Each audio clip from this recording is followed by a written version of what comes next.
அண்மை செய்தி. பகுஜன் சமாஜ் கட்சியின் மாநில தலைவர் ஆம்ஸ்ட்ராங் கொலை வழக்கு தொடர்பாக SC/ST ஆணையம் விசாரணை மேற்கொண்டு வருகிறது. சேப்பாக்கம் ஆம்ஸ்ட்ராங் கொலை வழக்கு தொடர்பாக SC/ST ஆணையம் விசாரணை மேற்கொண்டு வருகிறது. இதில் சென்னை ஆட்சியர் ரஷ்மி சித்தார்த் ஜெகடே, காவல் அதிகாரிகள் IG ரூபேஷ்குமார் மீனா உள்ளிட்டோர் நேரில் விளக்கம் அளித்து வருகின்றனர். விவரங்களை செய்தியாளர் சாலமன் வழங்கிட கேட்கலாம். சாலமன், கள நிலவரங்கள் என்னென்ன? பகுஜன் சமாஜ்வாதி கட்சியின் தலைவரான ஆம்ஸ்ட்ராங்கை கடந்த 5ஆம் தேதி பெரம்பூர்ல வைத்து ஒரு கும்பல் சரமாரியாக வெட்டி படுகொலை செய்தது. இந்த சம்பவமானது தமிழகம் முழுவதுமே பெரும் அதிர்வலையை ஏற்படுத்திய நிலையில இந்த சம்பவம் தொடர்பாக 11 பேரை போலீசார் கைது செய்தனர். அதில் ஒருவர் நேற்று முன்தினம் என்கவுண்டர் செய்யப்பட்டார்.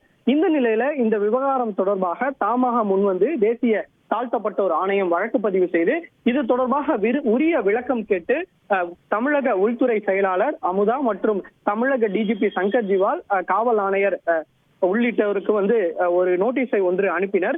இந்த நிலையில இன்று காலை இந்த தேசிய தாழ்த்தப்பட்டோர் ஆணைய அதிகாரிகள் சம்பவ இடத்திற்கு தீவிர விசாரணை மேற்கொண்டனர். குறிப்பாக இந்த ST ஆணையத்தின் உறுப்பினரான ராமச்சந்தர், சென்னை இயக்குனர் ரவிமர்வன், ஹைதராபாத் இயக்குனர் ஜெகநாத் உள்ளிட்ட அதிகாரிகள் சம்பவ இடத்திற்கு ஆய்வு மேற்கொண்டனர். அதன் பிறகாக இந்த ஆம்ஸ்ட்ராங்கின் மனைவியான பொற்கொடியிடம் தீவிரமாக விசாரணை மேற்கொண்டு வாக்குமூலத்தை பதிவு செய்தனர். இதனை அடுத்த கட்டமாக தற்போது சேப்பாக்கம் விருந்தினர் மாளிகையில வச்சு சென்னை மாவட்ட ஆட்சியர் ராஷ்மியிடம் மற்றும் இந்த சென்னை வடக்கு மண்டல கூடுதல் ஆணையரான நரேந்தர் நாயர் மற்றும் பிற்படுத்தப்பட்டோர் நலத்துறையின் செயலாளர் லட்சுமி பிரியா, IG ரூபேஷ்குமார் மீனா ஆகியோரிடம் தற்போது விளக்கத்தை கேட்டு வருகின்றனர். இந்த விளக்க கூட்டத்துல அனைவருமே ஒன்றாக உட்கார்ந்துள்ளனர். அவர்களிடம் இந்த ஆம்ஸ்ட்ராங் கொலை வழக்கு தொடர்பாக எடுக்கப்பட்டுள்ள நடவடிக்கைகள் என்ன, யார் யாரெல்லாம் கைது செய்யப்பட்டுள்ளனர், கைது செய்யப்பட்ட நபர்களுக்கும் இந்த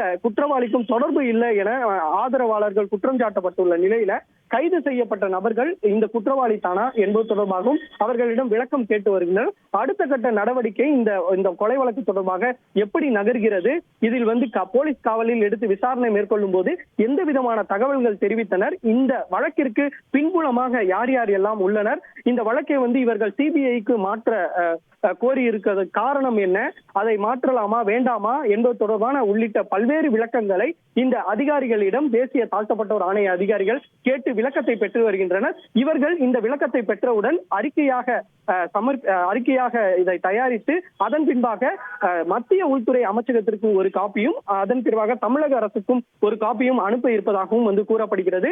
தற்போது இந்த விளக்க கேட்பு கூட்டமானது சுமார் அரை மணி நேரமாக நடைபெற்று வருகிறது. இவர்களிடம் ஒவ்வொருவராக விளக்கம் கேட்டு அதன் அறிக்கையை சமர்ப்பிக்க இருப்பதாகவும் தேசிய தாழ்த்தப்பட்டோர் ஆணைய அதிகாரிகள் தரப்புல தகவல் தெரிவிக்கப்பட்டுள்ளது. விவரங்களை வழங்கியதற்கு நன்றி சாலமன். செய்திகளை உடனுக்குடன் தெரிந்து கொள்ள உடனே சப்ஸ்கிரைப் பண்ணுங்க.